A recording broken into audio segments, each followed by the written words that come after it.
Greetings, people, and welcome to Good Evening, Nigeria. It's exactly 26 days to the 2023 general election in Nigeria. And of course, 4 months for this administration to wind down. And for any responsible government, I think this is the time to start dotting the I's and crossing the T's as a way of preparing to handing over to the incoming government.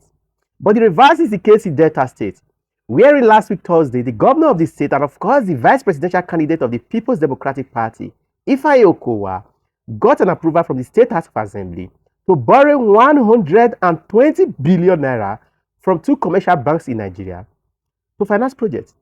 What kind of project? Ask me. That's the same question I'm asking you. He said the project he has not been able to finance for the last 7.5 years, that he wants to do it in 4 months.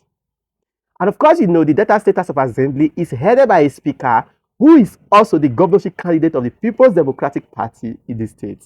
What a good conniver. You see, there was no question of what is the blueprint? How are you going to spend this money? There was nothing like that. No question like what is the name of the contractor? What is the name of the contracting firms? Where are these contracts being executed in Delta State? What kind of contracts are they? No question like that.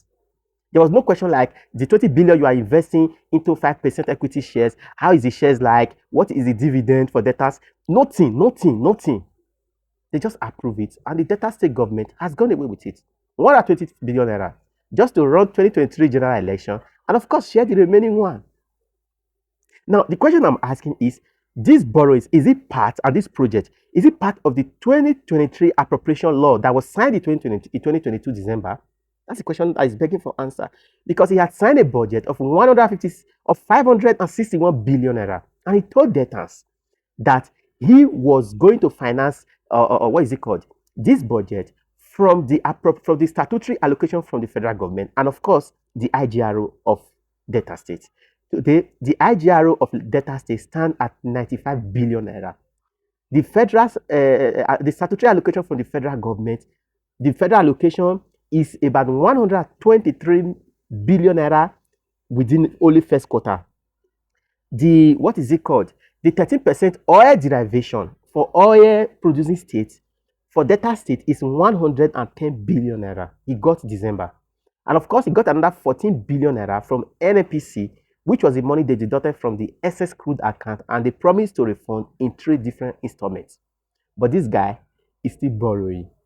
Even here, January, is borrowing in January. What will happen in March, in December?